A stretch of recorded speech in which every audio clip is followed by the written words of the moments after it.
Good evening and welcome back. The hour has grown still, and the room around you has begun the slow practice of letting go of the day. The lamps are low, the corners have softened. Whatever the morning brought, whatever the afternoon asked, whatever the evening still holds in its small busy hands, you may begin, now, little by little, to set it down. There is no urgency here. The story we are about to enter is older than urgency. It has waited a long time already. It will wait, patient as a moonlit clearing in an old forest, for as much of your attention as you can give before sleep takes you. Let your shoulders settle. Let your jaw rest. Let your hands lie wherever they have come to rest, open or folded, whichever feels more natural to the body that has carried you this far. There is no pose to maintain tonight. There is no question to answer before the morning. The day, with all its rough edges, may now begin its slow folding away into memory, and the night, kind and old, may begin to gather you up. Tonight we enter the story of Artemis, the silver huntress, the moonlit goddess of the wild places, the twin sister of Apollo, the protector of young animals and young women, the swift one with the bow, the lady of the woods and the streams and the high mountain meadows. She is one of the most particular and singular of the old Greek goddesses, a figure who chose her own path and held to it across many centuries of worship. The goddess who valued solitude more than company, who valued the dim and patient pre-dawn over the bright noon, who valued the quiet endurance of the forest over the noise of the city. Her story is full of dim and lovely detail, a labour shared with her mother, a sacred deer, a circle of nymphs in a forest pool, a hunter who saw what he should not have seen, a young woman turned into a bear, a girl saved from a sacrifice by a doe, and a temple at Ephesus that became one of the 7 wonders of the ancient world. We will move through these images slowly. We will not press them. We will let them rise and fade like figures painted faintly on the bark of an old tree. Get cozy, settle in, and let us begin. You may close your eyes, if your eyes wish to close. The story will keep its shape without you watching it. The Greeks who first told it would have understood.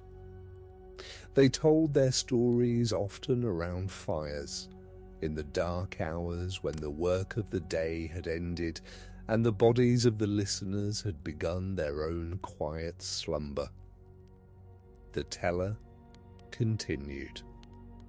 The listener slept or did not sleep as the listener wished. The story carried on regardless, and it kept its dignity because the teller knew that dignity does not require an audience that is always awake.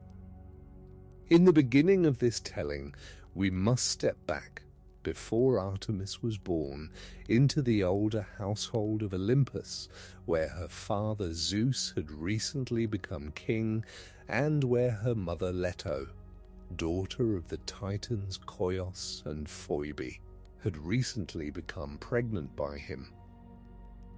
The story of Leto's pregnancy, of Hera's anger, of the long wandering search for a piece of land that would receive the labouring goddess, is the same story that begins her brother Apollo's mythology.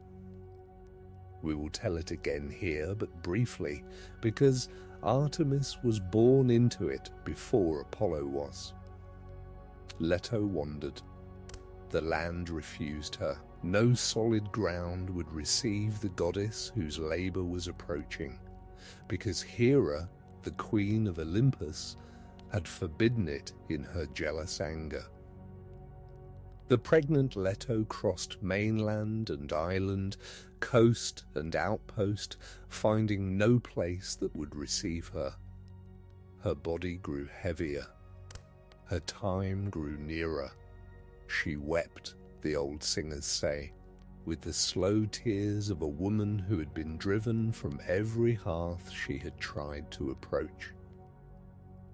At last she came to Delos, the small wandering island that floated freely on the surface of the Aegean Sea. Delos was not anchored. Delos was not technically solid ground. The prohibition did not quite apply to it. Delos hesitated, fearing Hera's anger, but at last agreed to receive Leto in exchange for the promise that her children, once born, would honor the small island forever. Leto came ashore. She lay down beneath a palm tree at the edge of a small pool. Her labor began. It was long.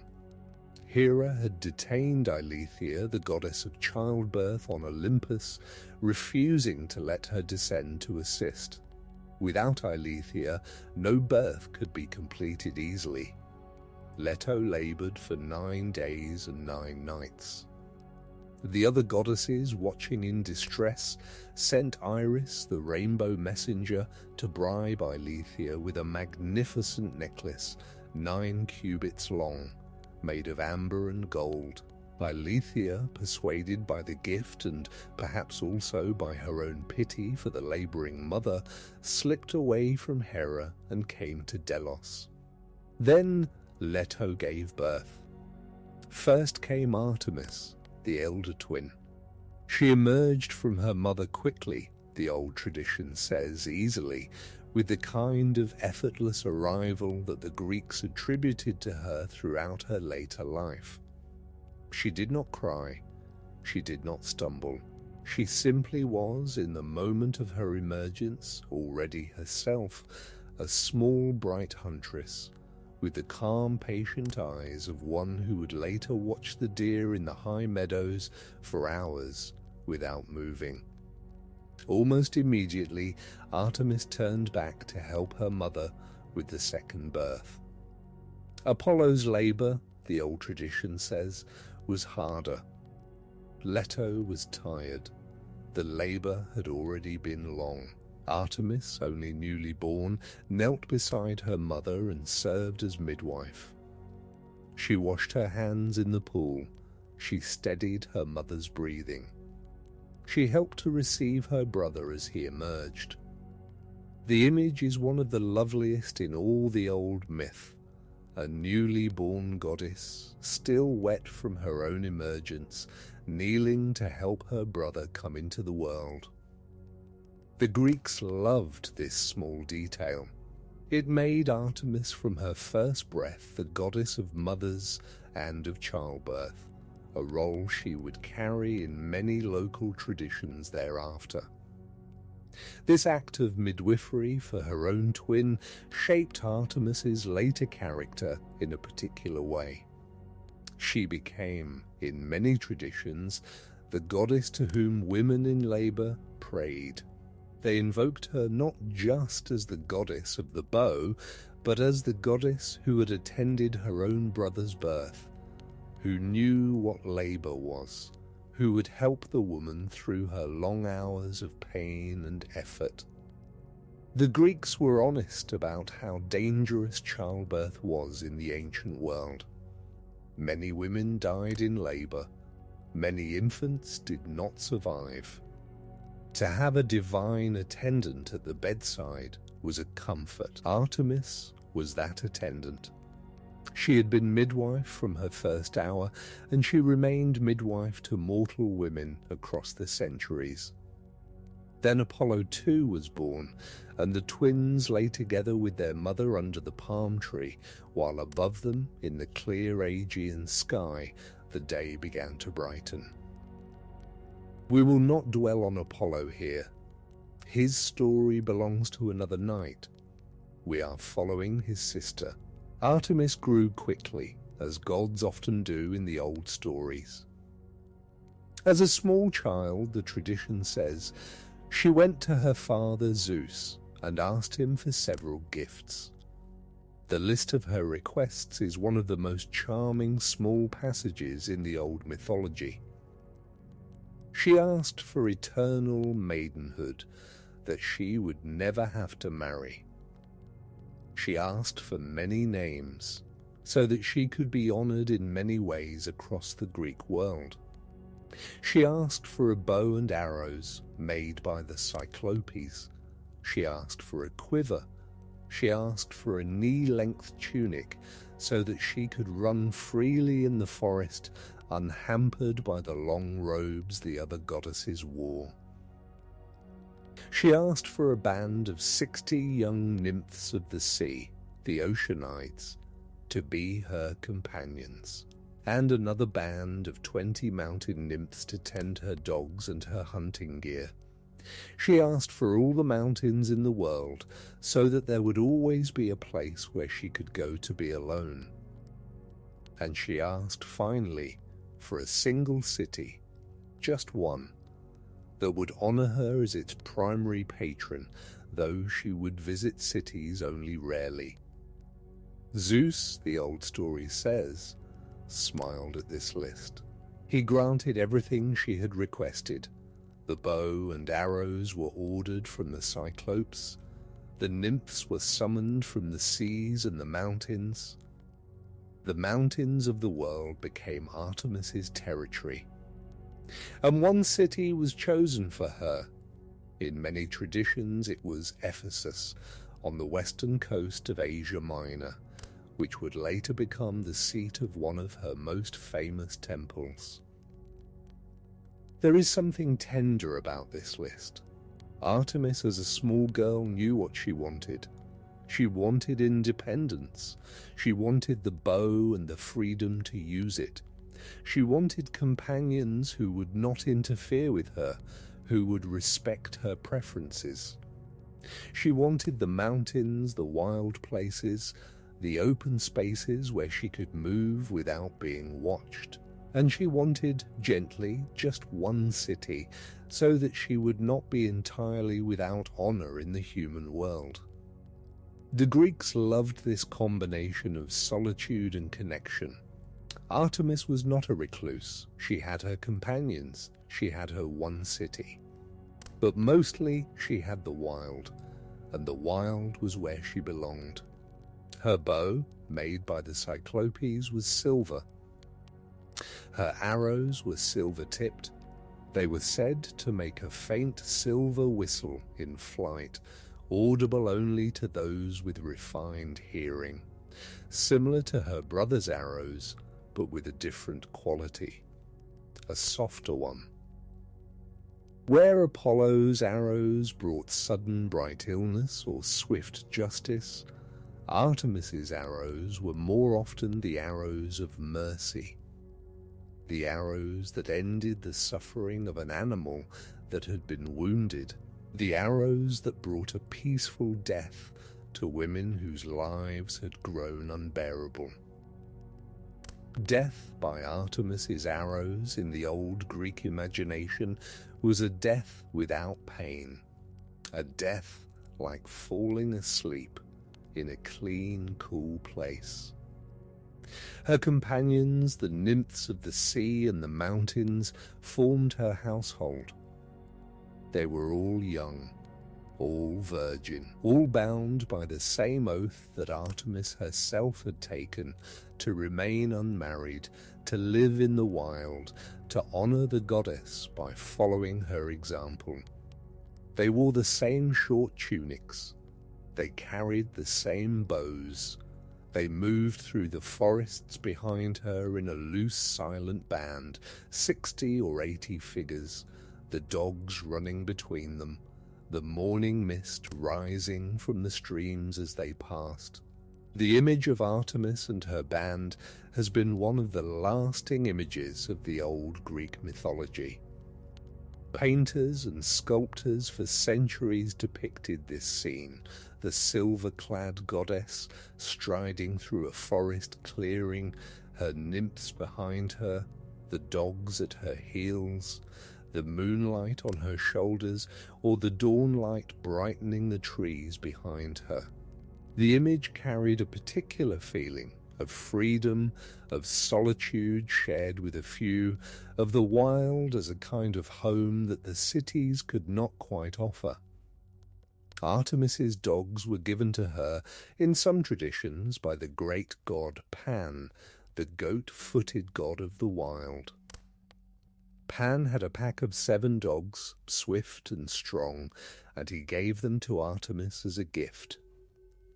The dogs ran with her on her hunts. They knew her voice.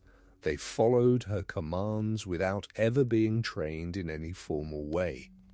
They were, the old tradition says, the most loyal animals in the old mythology.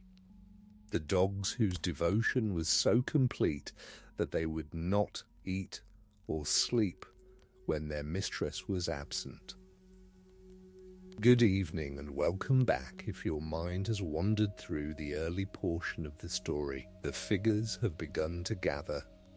The labor on Delos, the newborn goddess as her brother's midwife, the list of childhood requests, the silver bow, the nymphs, the dogs, the mountains given as her territory. You may keep one image. Any one of these is enough to carry the shape of the story forward. Artemis was the goddess of the hunt, but her hunting was not simply about killing animals for sport.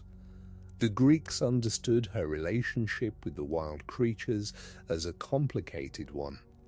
She protected them most of the time. She allowed them to be hunted by herself and by the human hunters who honored her properly.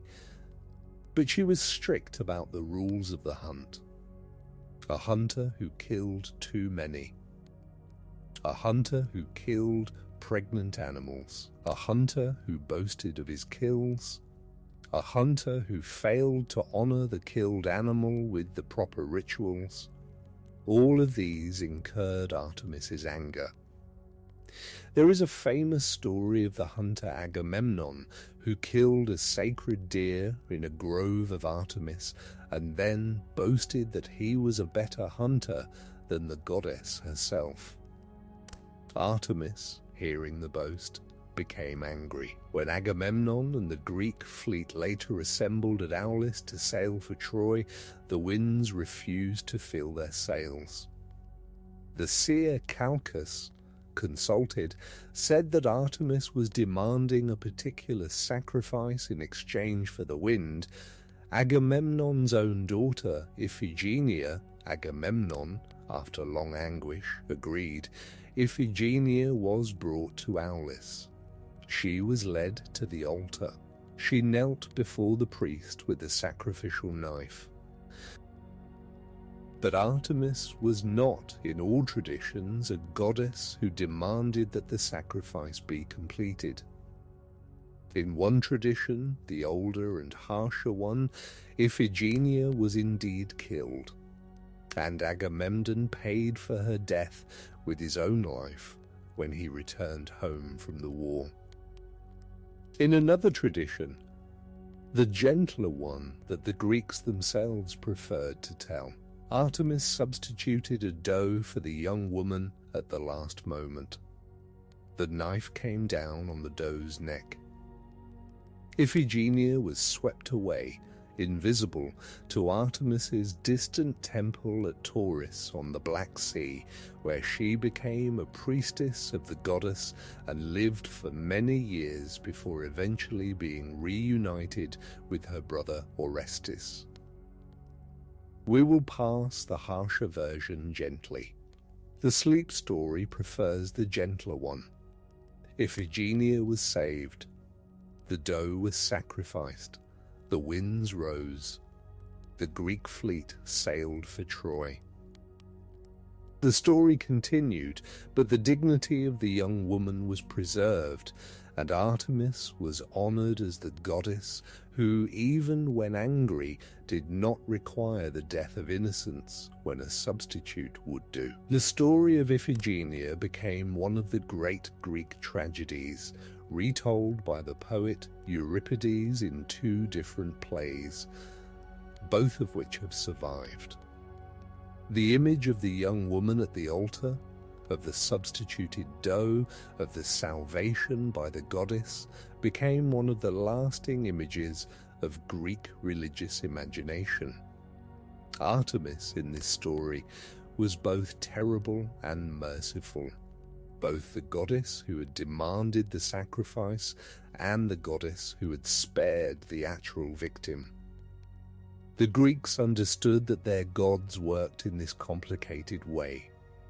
The demand and the mercy were 2 sides of the same divine attention. Iphigenia's later life at Tauris was its own quiet story. She lived in the dark temple of Artemis on the rocky shore of the Black Sea, far from her home in Greece, in a land where the local barbarian customs included the human sacrifice of any Greek who came ashore. Iphigenia served as the priestess who prepared these victims for the altar. She did not kill them herself, but she officiated. For many years she did this work, knowing that the goddess who had saved her had also placed her in this strange, dark service. She lived among foreigners. She spoke the local language haltingly. She watched the sea each evening, perhaps wondering whether she would ever see Greece again. The reunion with her brother Orestes came many years later, when he had been pursued from Argos by the Furies for his role in the killing of their mother Clytemnestra. Orestes had been told by Apollo's oracle that he must journey to the land of the Tauroi and take the wooden image of Artemis from her temple there. He came. He was captured by the local barbarians. He was brought to the temple to be sacrificed. The priestess who received him was his own long-lost sister. They recognized each other only slowly, through a chain of careful questions about their family in Argos. When recognition came, it came with a force that the old playwrights spent many lines describing.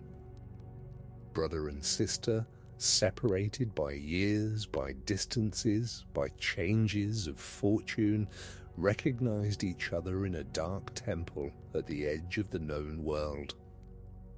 Together they fled, taking the wooden image of Artemis with them, slipping past the barbarian guards in the darkness, finding their way to the small Greek ship that Orestes had brought. They sailed back to Greece.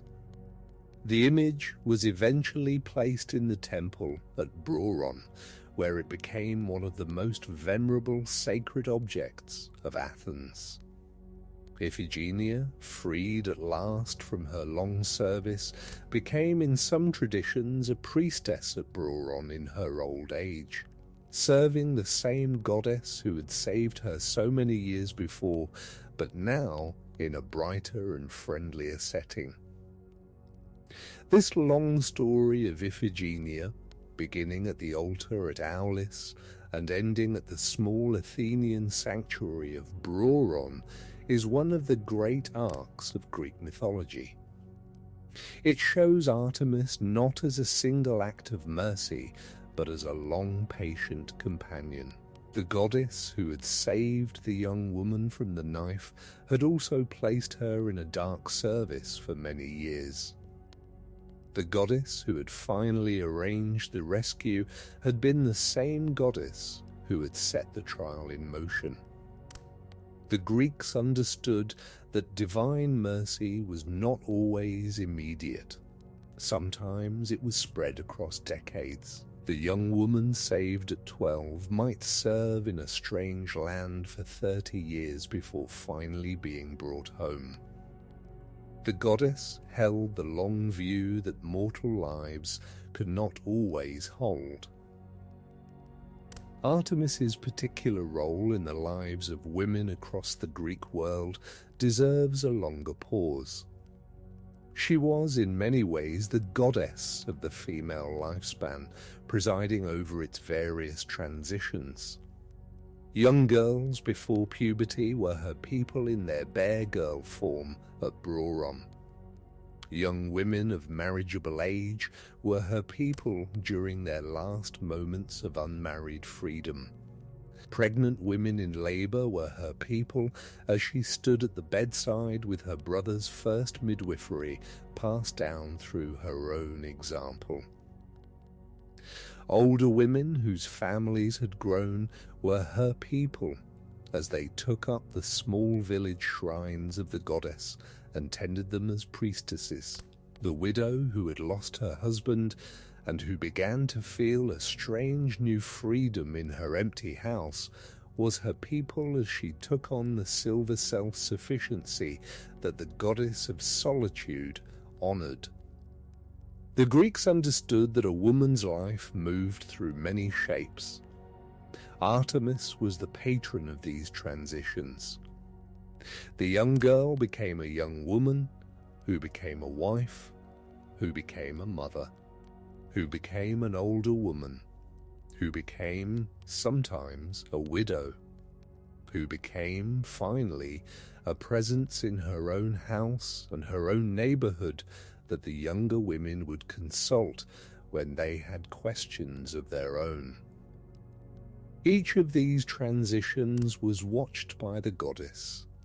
The small rituals that marked them, the cutting of a lock of hair at first menstruation, the dedication of childhood toys before marriage, the offering of birth blood after a successful delivery, the small offerings at the small altars in the houses of older women, all of these belonged to Artemis.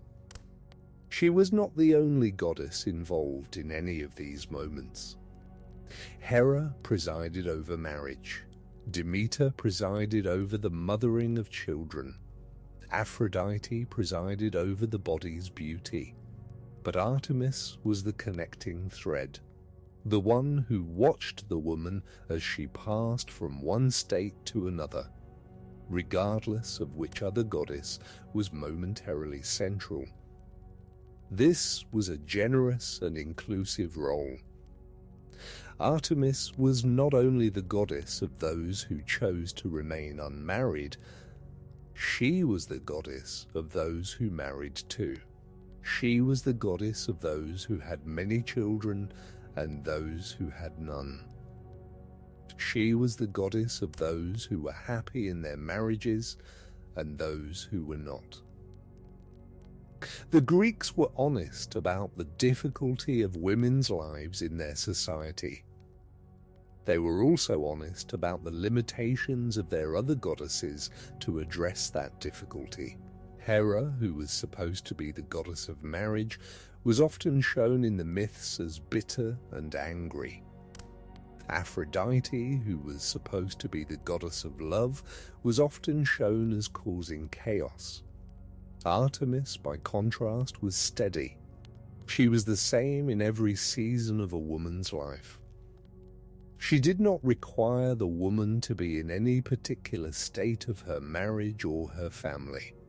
She accepted her at every age. There is in this something deeply tender. The Greek woman who prayed to Artemis was not praying to a goddess who would judge her for her unmarried state, or her childless state, or her widowed state. Artemis received all of these. She was the goddess of the various seasons of being a woman, and her temple altars were kept warm by offerings from women in every season. There were other stories of Artemis's anger when she was insulted, and we will tell two of them more briefly. The first is the story of Actaeon, a young hunter who, in some traditions through no fault of his own, came upon Artemis and her nymphs bathing in a forest pool. The pool was sacred. Artemis was bathing. To see her in that state was a sacrilege, even if it had been accidental. Artemis, when she saw Actaeon watching, did not give him time to apologize. She splashed water on him. The water transformed him. He became a stag with antlers on his head and 4 legs that did not yet know how to run. His own hunting dogs, not recognizing their master, ran him down and killed him. It is a harsh story, and the old singers told it with restraint. We will not press it. We will only mark that Artemis, like Apollo, could be terrible when her dignity was violated, even by accident. The wild places had their rules. To violate the privacy of the goddess was to risk transformation into something that the wild would itself destroy. The Greeks understood this. They knew that the wild was not a place of soft welcome. The wild had its own laws, and the laws were not always merciful to those who broke them. The second story is the story of Callisto, a nymph who was one of Artemis's companions. Callisto had taken the oath of virginity along with the other nymphs. She had followed Artemis through many years of the hunt. But Zeus, the father of gods, saw her one day and desired her. He came to her in disguise, the old tradition says, in the shape of Artemis herself, so that Callisto would not flee. He revealed himself only when it was too late.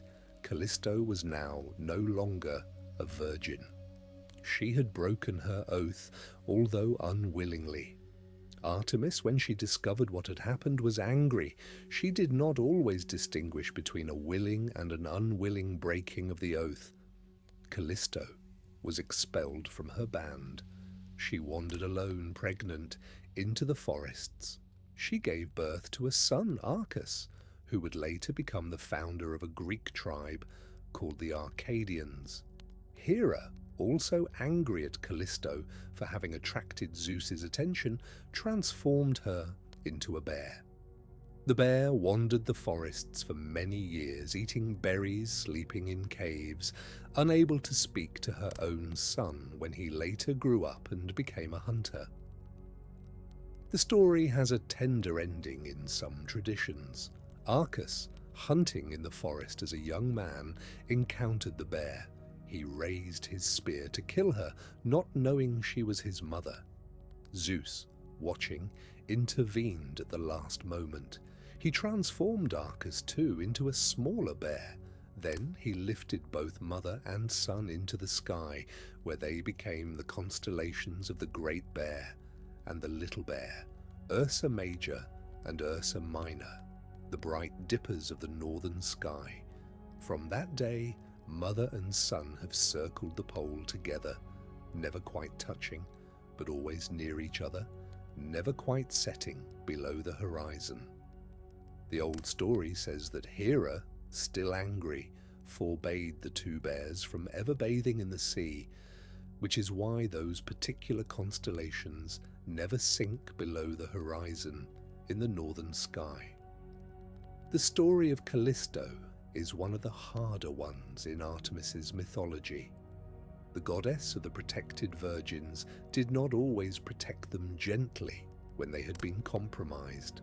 Callisto had not chosen to break her oath. Zeus had broken it for her by force. But Artemis's strictness did not always distinguish. The wild places had their rules, and the rules applied to all who had taken the oath, regardless of how the oath was broken. We will pause here for a moment. These two stories, Actaeon and Callisto, are among the harder moments of Artemis's mythology. The Greeks were honest about them. They did not soften their goddess into pure benevolence. They allowed her to be strict, to to be angry, to be sometimes harsh, even when the cause was unfair. They knew that the wild was not always merciful. The mountains had their own laws. The goddess of the mountains followed those laws even when they bore hard on individual mortals. But the older Greek imagination also held the gentler side of Artemis very firmly. She was, more often than not, the protector. She was the goddess of women in labor, of young children, of small animals, of the vulnerable creatures of the wild. She had her favored mortals whom she watched over with great tenderness. The story of Hippolytos is one such example. Hippolytos was a young prince of Troezen, the son of Theseus and an Amazon. He devoted himself to Artemis from his earliest years. He would not marry. He would not pay attention to Aphrodite, the goddess of love. He spent his days in the forests with the goddess and her nymphs. He was, in some ways, a male equivalent of one of Artemis's female companions, a young person who had taken the oath of chastity and who lived for the hunt. Aphrodite, offended at being ignored by Hippolytos, took revenge. She caused Hippolytos's stepmother Phaedra to fall in love with him. The story that followed was one of the great Greek tragedies. Phaedra confessed her love. Hippolytos rejected her in horror. Phaedra, in shame and despair, accused Hippolytos of having attempted to violate her and then killed herself. Theseus, believing the false accusation, cursed his son. Hippolytos, riding away from Troezen in exile, was thrown from his chariot and killed when a sea monster sent by Poseidon at Theseus's plea frightened his horses. It is a painful story, and the old singers told it carefully. Artemis, when she learned what had happened, was furious. She came to the dying Hippolytos and held him in his last moments. She told him that he was not at fault. She told him that his stepmother had been the victim of Aphrodite, that his father had been the victim of his own grief, that the whole disaster had unfolded because Aphrodite was offended at being slighted. She promised Hippolytos that he would be honored at her temple at Troezen forever. Every young woman before her marriage would offer a lock of her hair to him. His name would not be forgotten. The tradition tells that Artemis kept her promise. The shrine of Hippolytos at Troezen received offerings of hair from young brides for many centuries. The young prince who had devoted himself to Artemis was honored in his death by the small ritual gifts of girls who were about to enter the very state he had refused to enter. There is something tender about this. The goddess could not save him from his death, but she could keep his memory bright among those who came after. Artemis also defended Iphigenia, as we have already seen, when the substituted doe took her place on the altar at Aulis. The young woman was taken to Tauris on the Black Sea, where she became a priestess at one of Artemis's distant temples. Many years later, her brother Orestes, fleeing from the Furies after his own complicated story of family revenge, came to Tauris. He too was seized by the people of that wild coast. He was about to be sacrificed at Artemis's altar when he and Iphigenia recognized one another. With Artemis's silent help, they fled together, taking with them a small, sacred wooden statue of the goddess. They sailed back to Greece. The statue was eventually placed in a temple at Broron near Athens, where it was honored for many centuries. Broron, on the coast of Attica, became one of Artemis's most important sanctuaries. The festival held there, called the Brauronia, involved young Athenian girls between the ages of 5 and 10 serving as priestesses of Artemis for a period of time. They were called Arctoi, the bears, because of an old story that an Athenian family had once killed a bear sacred to Artemis and had been ordered in expiation to send their daughters to serve at the shrine. The bears wore yellow tunics. They lived at the sanctuary. They learned the rituals of the goddess. When their period of service was complete, they returned to their families and eventually grew up to marry. The Brauronia, in the Athenian imagination, was a kind of transition ritual for young girls, a time when they belonged briefly to Artemis before returning to the ordinary social world. The sanctuary at Brauron is still partially visible today.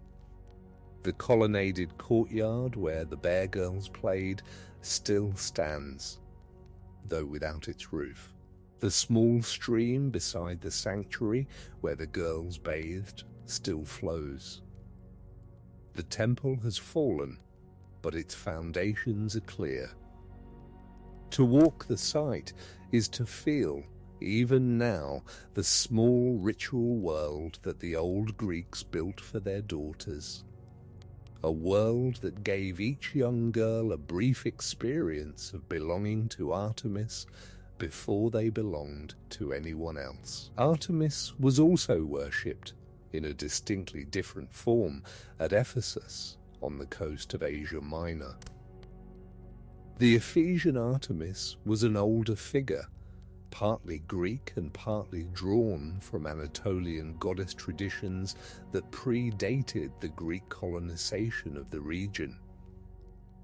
The Ephesian Artemis was not the slim, swift huntress of the mainland. She was a larger, more matronly figure, with what later observers described as many breasts, though scholars now debate whether these were actually bull testicles offered in sacrifice or amber egg-shaped ornaments. Whatever they were, the Ephesian Artemis had a particular iconography. She stood upright, her arms outstretched, her chest covered with these many round objects, her dress decorated with images of animals.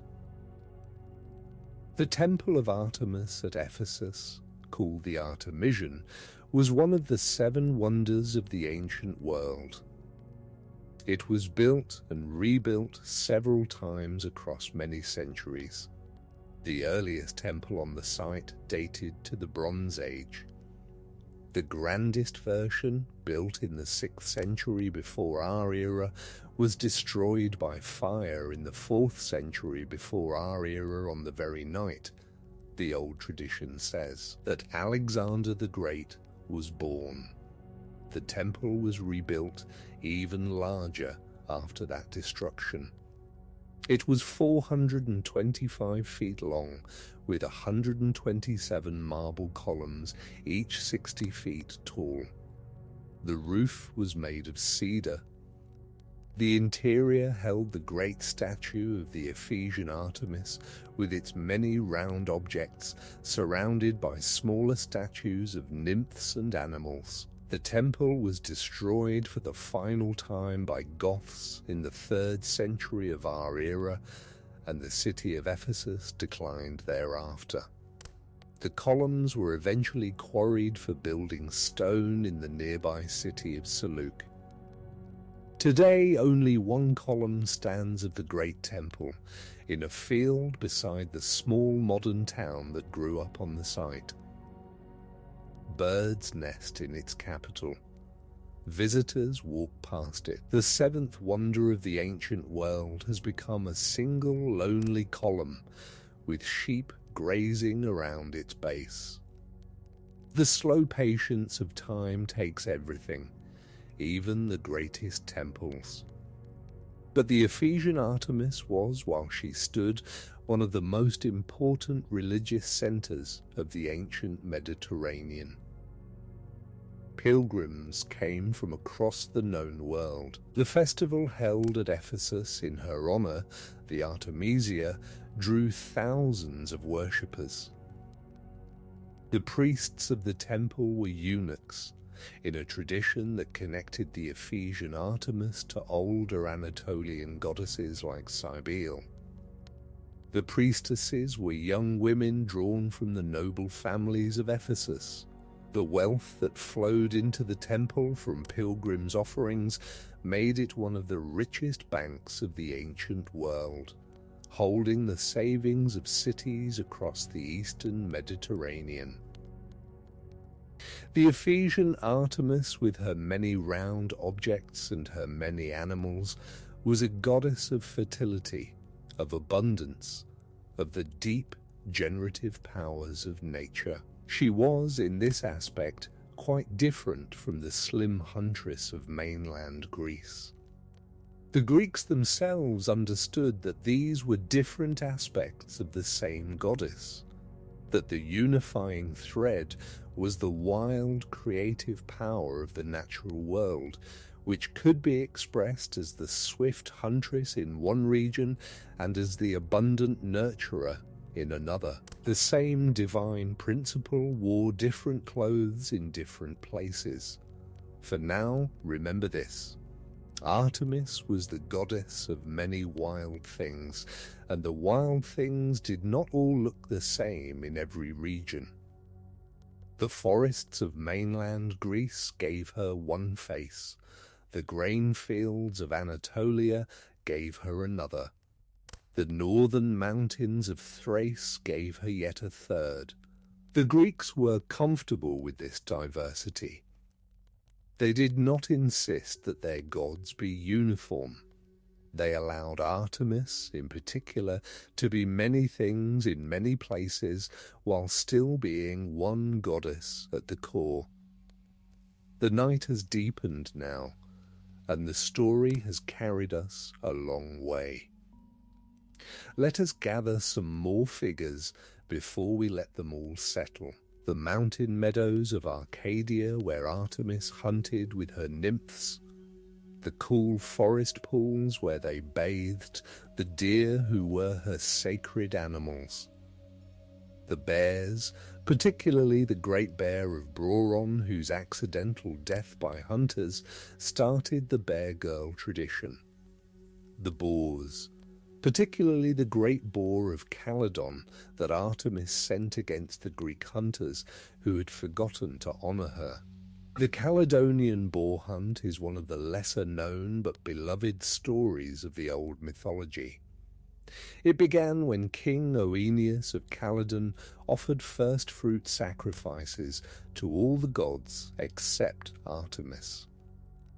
Artemis, offended, sent a great boar to ravage the fields of his kingdom.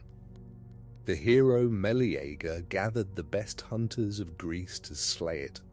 The hunt was successful, but it ended in a quarrel over the boar's skin, which led to deaths, family curses, and the eventual extinction of Meleager's line. The story was an old warning. Forget the goddess of the wild at your peril. There was also a particular story of the daughters of Niobe, the queen who boasted that she had more children than Leto.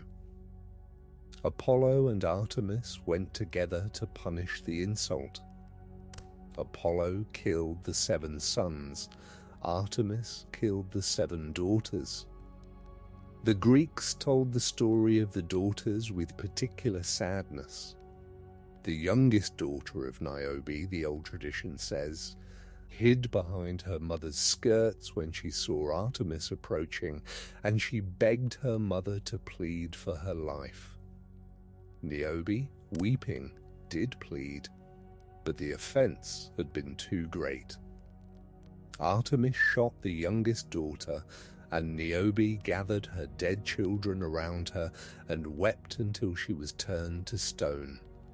A stone in the mountains of Lydia from which the water still flowed, the old tradition says, as if her tears had never stopped.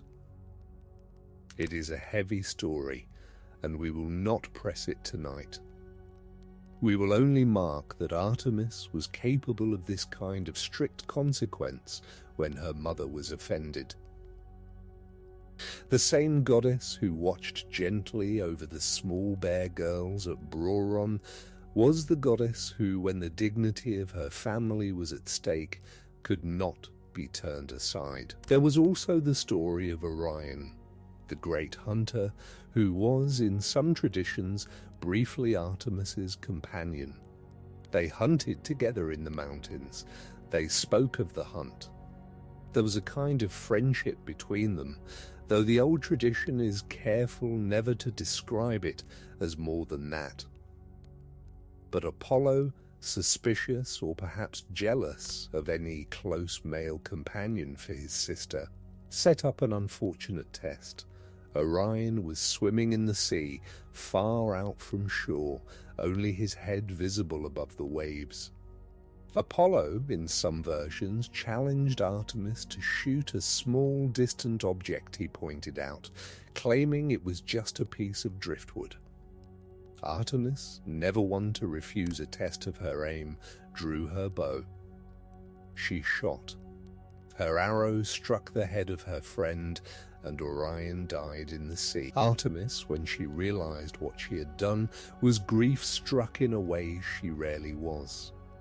The old tradition says she took Orion's body to the heavens and placed him there as a constellation, the great winter constellation with its 3 bright belt stars that we still call Orion today. She placed his dog Sirius beside him, the brightest star in the night sky. She gave him the constellations near him, the hare he had been hunting, the bull he had been pursuing, the Pleiades and Hyades. The constellations of winter, which dominate the night sky in those cold months, were Artemis's silent memorial to a hunter she had lost.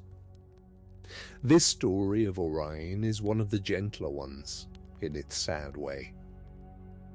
Artemis did not always lose her companions to her own anger. Sometimes she lost them to her own arrows, by accident, by trickery, by the kind of misfortune that even goddesses cannot fully prevent. Her grief was real. Her memorial in the night sky has lasted for thousands of years. Anyone, tonight, lying in bed at the right hour of winter, can see the constellation she made for him, bright in the south, with his belt of 3 stars unmistakable on any clear, cold evening. Around Artemis, in the old imagery, gathered her sacred animals and signs. The deer was hers, particularly the swift small deer of the Mediterranean. A deer struck by an arrow was, in some sense, a deer sacrificed to her, regardless of whether the hunter knew the ritual. The Greeks were careful about the deer they hunted. They tried to take only what was needed. They left the does in their nursing season. They left the young until they had grown. They knew that Artemis watched, and they tried in their better moments to honor her by the careful conduct of their hunts. The bear was hers, particularly at Broron, where the small girl served in her name. The bear in Greek imagination was a complicated animal.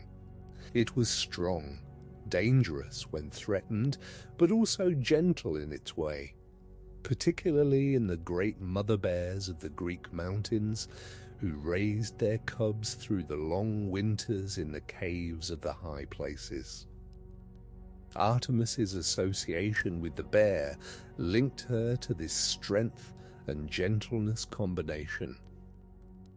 She was both the dangerous wild and the protective wild. She could harm what was insulting and shelter what was vulnerable, sometimes in the same hour. The boar was hers in her angrier aspect, as the punishment animal sent against those who had forgotten her. The Caledonian boar was the most famous example, but smaller boars were sent in many local traditions against villages that had failed to honour her properly. The wild boar in Greek imagination was a terrifying creature, much more dangerous than the deer or the bear, capable of killing a man with a single sweep of its tusks. To have the goddess of the wild send such an animal against your village was a serious matter. The Greeks took the warning seriously. The dog was hers, particularly the swift hunting dogs of Sparta and Crete. The Greek hunting dogs were trained from puppyhood for the chase.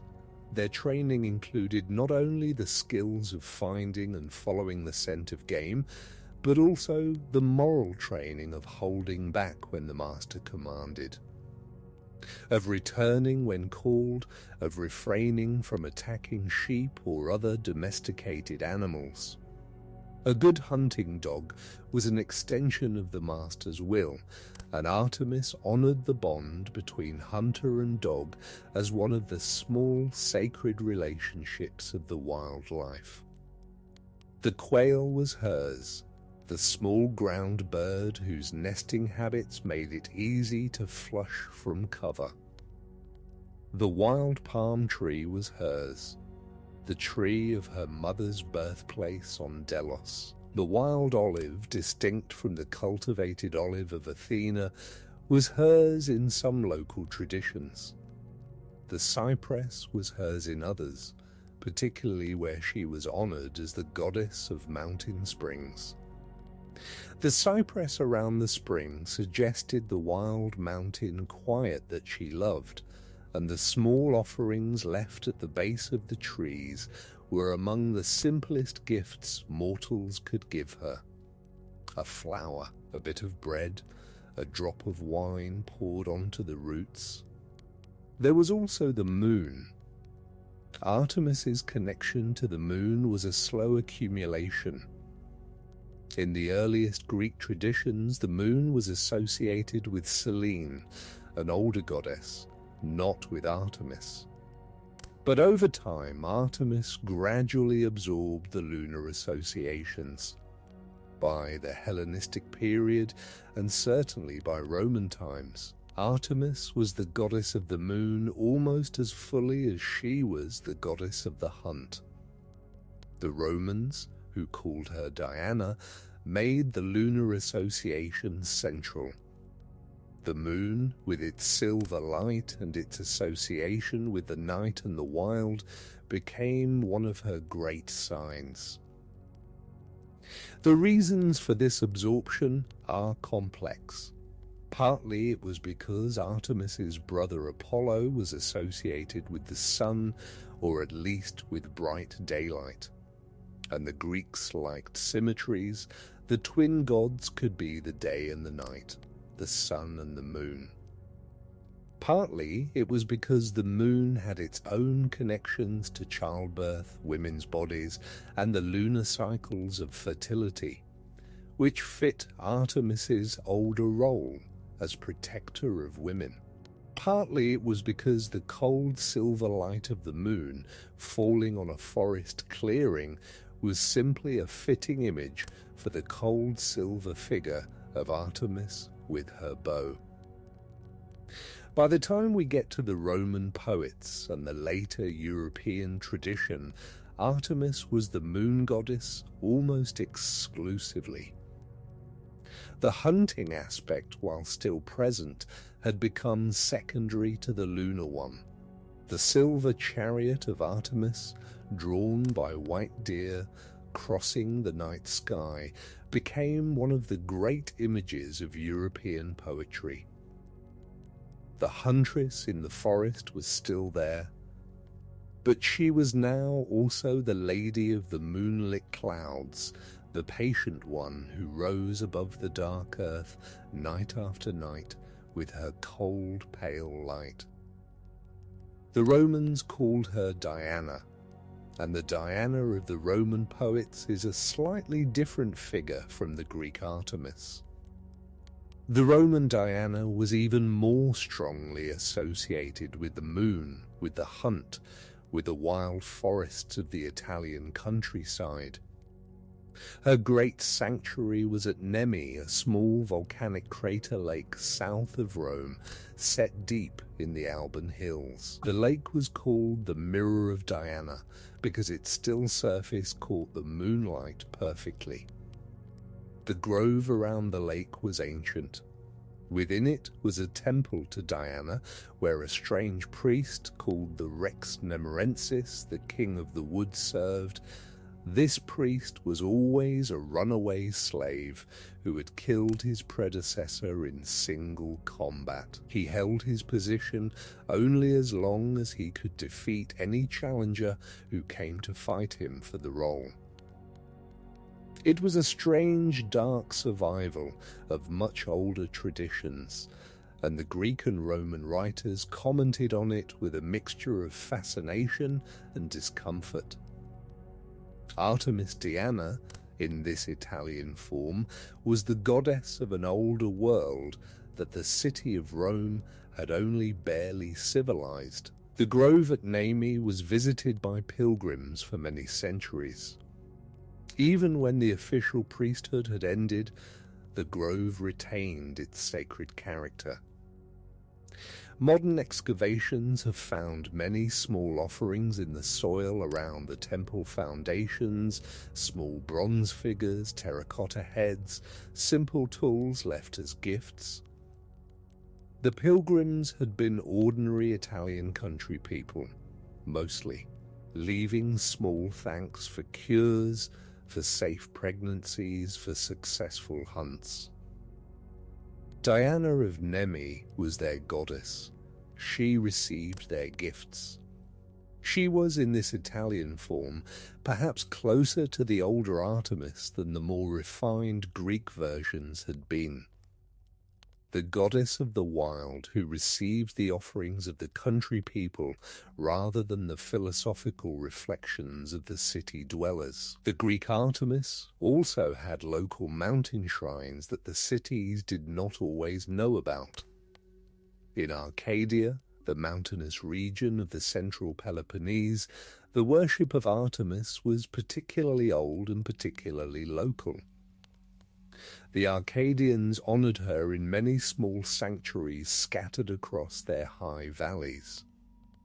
The sanctuary of Artemis at Lusoi, where she was honored as Artemis Hemera, the Gentle One, was a small temple near a sacred spring whose waters were said to cure madness. The story behind this association was the story of the daughters of King Proetus of Tiryns, who had been driven mad by an offense to a goddess, and who had been brought to Lusoi to be cured by Artemis. The cure had involved bathing in the sacred spring, and offerings at the small temple. After the cure, the daughters of Proetus had returned to their father's house in their right minds. The local tradition kept the story alive for many centuries. In other Arcadian shrines, Artemis was honored as Artemis Stymphalia, after a lake near which she had once helped Heracles drive away the dangerous birds of his sixth labor. She was honored as Artemis Limnatis, the Lady of the Marshes, near the borders between Arcadia and Lacedaemon. She was honored as Artemis Orthia, the Upright One, at a sanctuary near Sparta where young Spartan boys underwent a harsh ritual at her altar as part of their training. The Spartan boys had to steal cheeses from the altar while being whipped by older men. The boy who endured the most blows without crying out was honored by the goddess.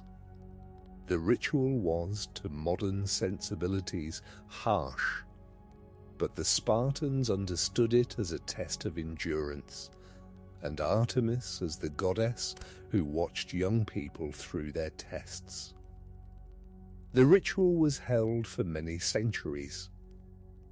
The altar of Artemis Orthia has been excavated in modern times, and the small offerings left by the boys, dolls of clay and small carved figures, have been recovered. The diversity of Artemis's local worship was one of the rich features of the old Greek religion.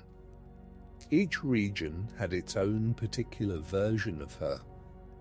Each version told a slightly different story about who she was and what she required. The goddess was not uniform across the Greek-speaking world. She was instead a kind of long convocation of related goddesses, all honored under the same name, all overlapping in their attributes, but each shaped by the particular landscape and history of the region that honored her. The Huntress of the high mountain meadow was not exactly the same as the marsh lady of the lowlands, who was not exactly the same as the matronly Ephesian Artemis with her many round objects. But they were all Artemis, in the long generous Greek sense, that allowed one divine name to gather many particular faces. For now, remember this, that Artemis in her fullest old Greek shape was both the swift forest huntress and the calm rising moon, both the bow-wielding goddess of the chase and the silver lady of the night sky, both the strict protector of the maidenhood of her companions and the gentle midwife of mortal women in labour. She was many things, and the Greeks held all of them at once without trying to reduce her to a single aspect. The wild was various, and the goddess of the wild was various with it. It simply was in the old Greek imagination that some goddesses chose solitude and were honoured for it. Artemis chose solitude. She kept her companions, yes, but they shared her preferences. They did not interrupt her hunts. They did not chatter when she preferred silence. They moved through the forests at her pace. They were, in their way, an extension of her solitude rather than a contradiction of it. The Greeks understood that this was a valid life. Not every goddess had to be a wife. Not every woman had to be a mother. The mountains were full enough for those who needed mountains. There is, in the figure of Artemis, a particular kind of strength that the Greeks valued and that later traditions sometimes lost sight of. It is the strength of self-sufficiency without coldness. Artemis was not warm in the way Demeter was warm. She was not seductive in the way Aphrodite was seductive. She was not regal in the way Hera was regal. She was instead calm. She was at home in her own life. She did not need others to confirm who she was. She moved through the forests at her own pace, hunted when she wished, rested when she wished, watched the stars when she wished, attended to the births of mortal women when they called her, and returned afterwards to her own solitude. There is something deeply restful about this image. It tells us that a full life need not be a crowded one. The Greek philosophers, who often had ambivalent feelings about the older Olympian gods, sometimes took up Artemis with particular affection. The Stoics, in their teachings about the calm, self-sufficient sage, found in her a model. The sage, they said, should be like Artemis, at home in his own life, not needing the approval of others, capable of attending to the small daily work without becoming entangled in social anxieties. The cynics, who pushed the philosophical life toward an even greater simplicity, sometimes invoked Artemis as the goddess of the natural life unencumbered by social conventions. To live like Artemis was, in the cynic imagination, to live close to the wild, to ask little, to need little, to find one's wealth in the silver light of the moon rather than in the gold of the city's treasuries. These philosophical interpretations were not the older Greek imagination of Artemis exactly, but they were not unfaithful to it either. The forest goddess had always been a figure of self-sufficiency. The philosophers were drawing out a strand that had been there in the older tradition. Artemis, in this philosophical reading, became the goddess of the inner forest, the place inside each person where they could go to be alone with themselves. The hunt became a metaphor for the careful pursuit of truth. The silver bow became a metaphor for the discipline of attention. The cold moonlight became a metaphor for the clarity that comes when the loud daylight of social anxiety has set. The Christian tradition, which took up so many of the old Greek motifs in its own ways, also had use for Artemis Diana. The lunar imagery of the Virgin Huntress was transferred in some medieval iconography to the Virgin Mary, who became in some traditions the Lady of the Moon, standing on the crescent. The cold silver light, the perpetual virginity, the protection of women in childbirth, all of these features transferred. The pagan goddess did not entirely vanish. She was absorbed into a new religious vocabulary, kept in slightly altered form by the same kind of generous accumulation by which earlier traditions had absorbed older Anatolian goddesses into the figure of the Ephesian Artemis. The flow was continuous. The names changed, but the deep figure persisted. In modern times, Artemis has been reclaimed by various movements that value her older qualities. Feminist scholarship has rediscovered the older goddess of the wild and the protector of women. Environmental movements have invoked her as the patron of wild lands and wild animals. Hunters, in some local European traditions, still honor her as the patron of the ethical hunt. Astronomers have named space missions and lunar landers after her. The various aspects of her, scattered across the centuries, have continued to draw the attention of those who needed a particular kind of presence in their lives. She remains in all these later forms recognizable, the slim silver figure with the bow, moving through the forest at her own pace, attended by her nymphs and her dogs. Watching the deer in the high meadow without disturbing them is still there in the imagination of anyone who knows the old myths. The goddess of solitude shared with a few has not faded. The patron of those who live outside the central social patterns has not faded. The cold silver light of the moon falls, tonight as on every other night. Across the world she watches, and somewhere in the imagination of a tired listener her image returns, calm and patient, reminding the listener that a full life need not be a crowded one.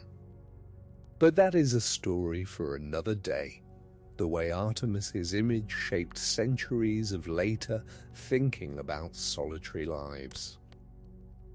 Tonight we will only mark it. We will only note that the silver huntress, in her quietest aspect, was the goddess of those who lived alone well. She honored the hermit on the mountain.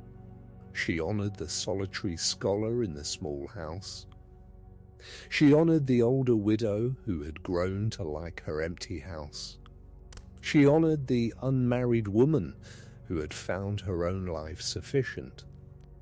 The Greeks, who were not always kind to those who lived outside the normal social patterns, at least had a goddess who honored them. There were also the Amazons, the legendary tribe of warrior women who lived, in the Greek imagination, somewhere in the far north or east, in the regions beyond the known world. The Amazons were said to be devoted to Artemis above all other gods. They rode horses, they drew bows, they fought beside their queens. They did not marry men of their own tribe, but met with men of other tribes only briefly to conceive children, keeping the daughters and sending the sons back to their fathers. The Greeks were both fascinated and unsettled by the Amazons. The Amazons appeared in many of the great myths, often as opponents of the Greek heroes. They had fought against Heracles, who had stolen the girdle of their queen Hippolyta. They had fought against Theseus, who had carried off Antiope. They had even fought, in some late traditions, in the Trojan War on the side of Troy under their queen Penthesilea, who was killed by Achilles in single combat. What the Amazons represented, in the old Greek imagination, was a possibility that the regular social world had rejected: women who lived as warriors, who did not marry into the patriarchal structure of Greek city life, who organized themselves around their own queens rather than around men. The Greeks were ambivalent about this possibility. They told stories of Amazon defeats. They imagined the Amazons being conquered, killed, or married off, but they also acknowledged in their own way that the Amazons were honorable. Their bravery in battle was always praised. Their devotion to Artemis was always taken seriously. The Greeks could not quite imagine the Amazons as a permanent neighbor tribe, but they could imagine them as a respected adversary. Artemis was the goddess these warriors honored. She was their patron in the way that no goddess of marriage or hearth could be. She gave them, in the Greek imagination, the divine sanction for a life that the Greeks themselves did not quite allow their own women to lead. There is something interesting in this contradiction. The Greeks, who restricted their own women to the household, told stories of warrior women in distant lands who were honorable and brave. The restriction at home and the admiration at distance were two sides of the same imagination. The Amazons were a thought experiment, perhaps, about what women might be if the rules were different. Artemis was the goddess who presided over that thought experiment. The famous battles between Greek heroes and Amazons became one of the great themes of Greek art. The carved friezes of the Parthenon include an Amazonomachy, a depiction of the battle between Greeks and Amazons.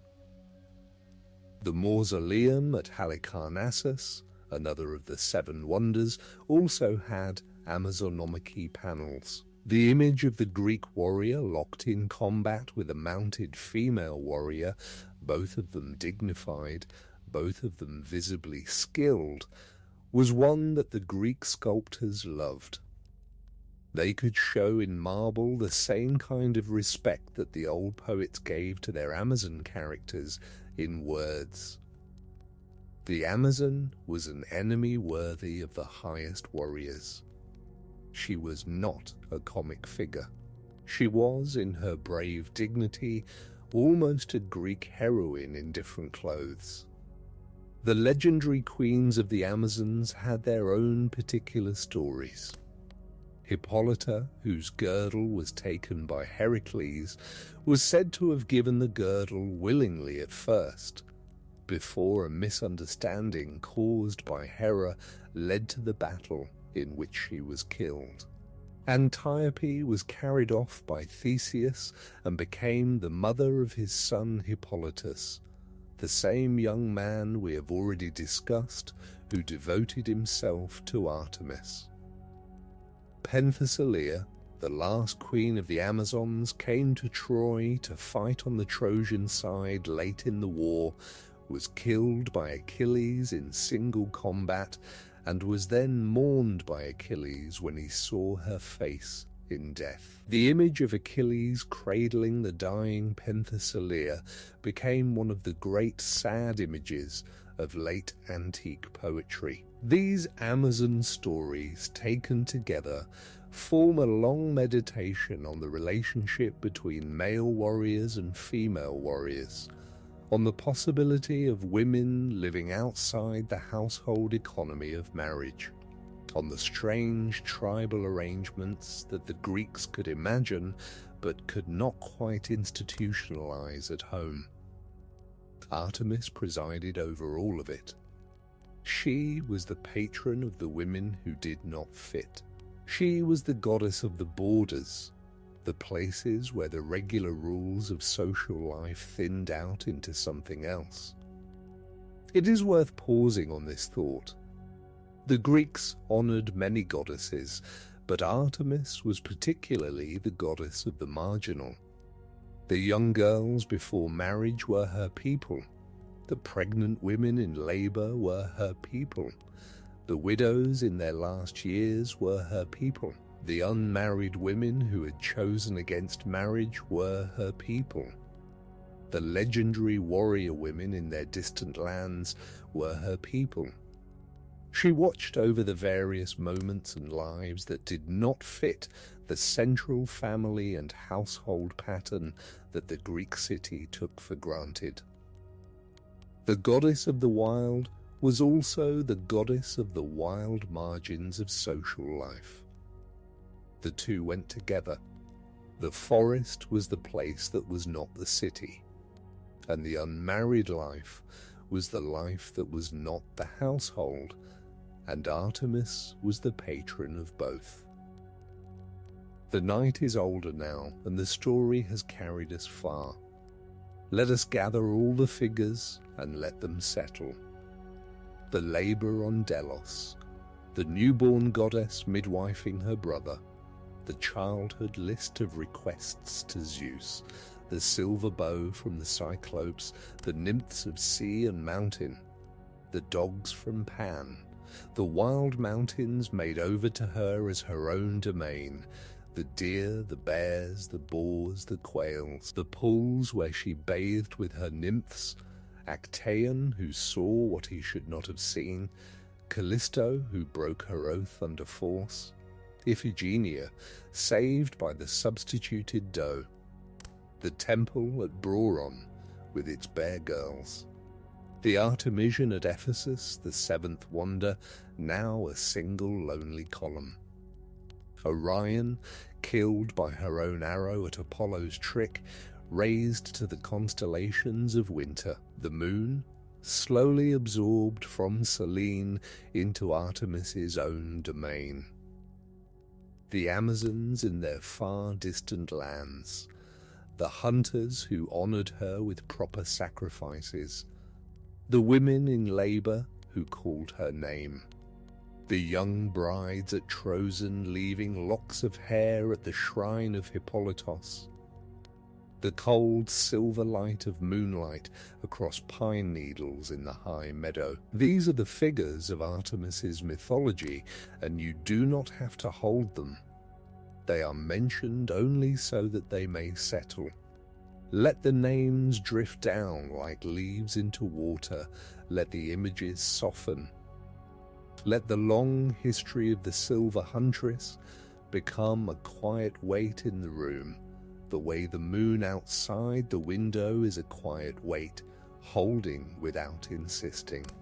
The Greek farmer or hunter who lived on the borders of the cultivated land would have known Artemis differently from the way the city Greek knew her. He would have seen her presence in the small daily details of the wild that touched his life.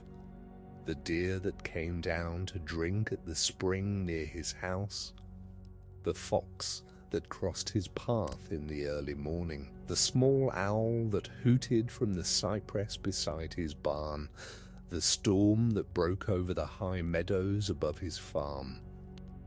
All of these were small reminders of the goddess. He would have left small offerings at her shrine on his way to and from his fields. He would have spoken her name briefly when his wife went into labor, when his sheep wandered into the high country, when a deer was needed for the winter store. The country relationship with Artemis was direct and practical, less philosophical than the city relationship, but perhaps more tender in its way. For the country woman, Artemis was even more present. The small altar in the corner of the house where the women of the family made their offerings was often Artemis's altar. The first hair of a baby girl cut at the proper age was offered there. The first menstrual blood of a young woman was washed away with water from a spring sacred to Artemis. The clothes of a pregnant woman approaching labor were brought to the altar to be blessed. The small olive branches placed beside the bed of a laboring woman were dedicated to Artemis. The careful washing of the newborn was done with water blessed at her shrine. Across the small daily rhythms of a country woman's life, Artemis was present. This long, quiet daily presence is perhaps the most important thing about her.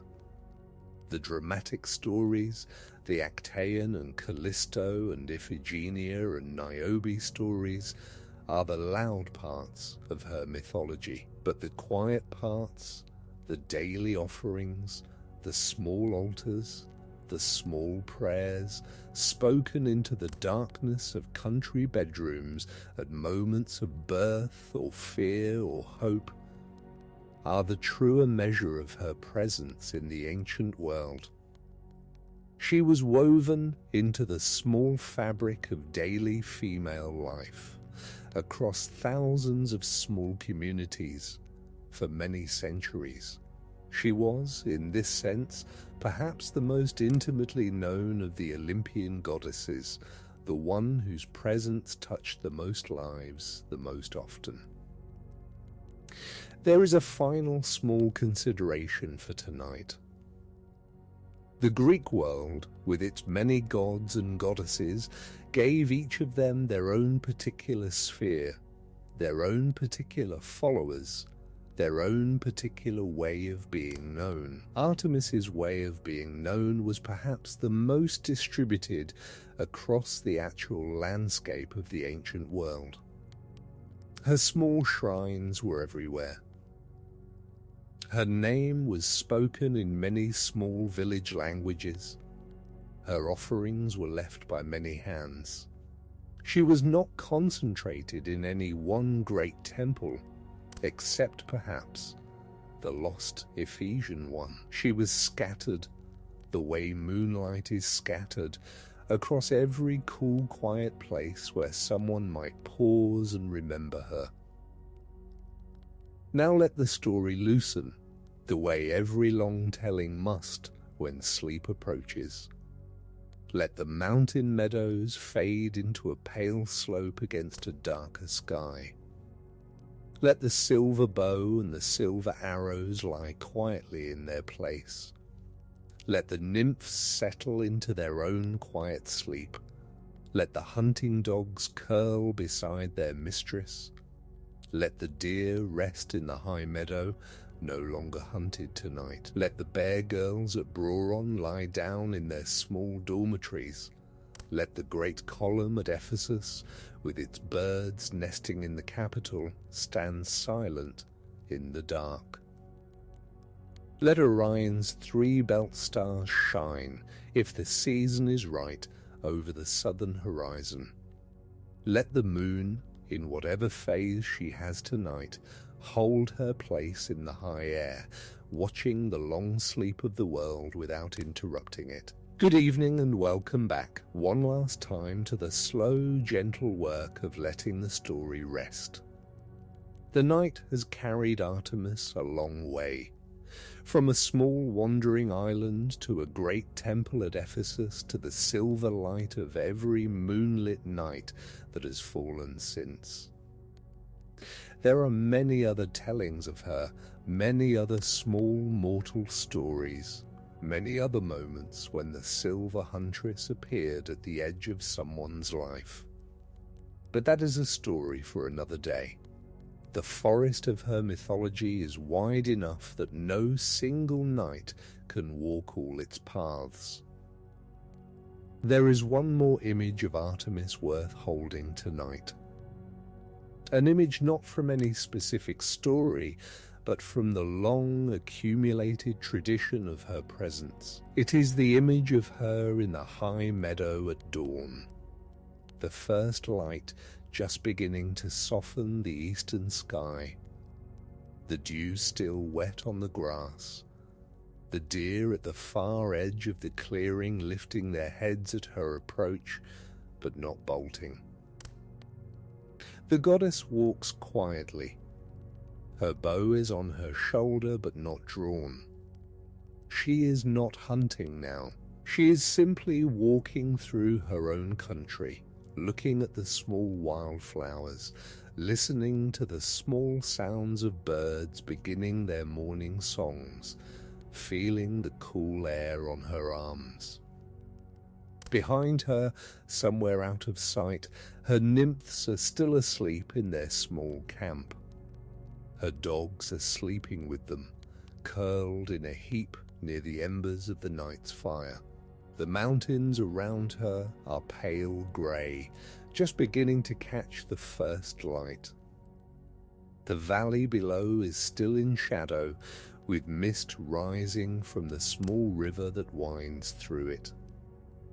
No other being moves in the world that she can see. She is alone, and she is exactly where she wants to be. This image, the goddess alone in her morning meadow, is perhaps the truest portrait of her in all the old tradition. The stories of anger and grief, of Actaeon and Callisto and Niobe's daughters, are real but partial. The morning solitude is closer to the center. Artemis loved this. She loved being alone in the first light. She loved being able to walk without anyone needing her attention. She loved the small, simple pleasures of the wild, the smell of the dew, the sound of her own footsteps on the soft grass, the feeling of the cool morning air on her bare arms. It is a quiet image.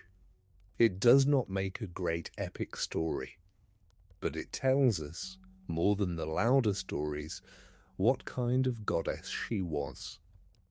She was, at her deepest, the goddess of being alone well. She was the patron of the quiet morning hour when nothing demands attention. She was the silver friend of those who have learned to love their own solitude rather than fearing it. For now, remember this. Tonight, the work of the tale is done. It simply was, like all old stories, the carrying of the silver patient huntress through the long inheritance of nights. Let the names settle, let the room settle, let the night gather you up. Imagine the high mountain meadows of Artemis far behind you, the moonlit pools and the silver bow and the long quiet forest no longer pressing on your thoughts. In your mind, reach back and close an invisible door to the wild places, feeling it move on silent hinges, sealing the deer, the bear, the moon, the bow, and the long patient solitude of the goddess in calm and order. Then see a single candle, its flame steady in the darkness. With a slow, gentle breath, blow that candle out, and let the last curl of light fade into the night. Rest well, sleep deeply, and let the ancient stories carry you into the night.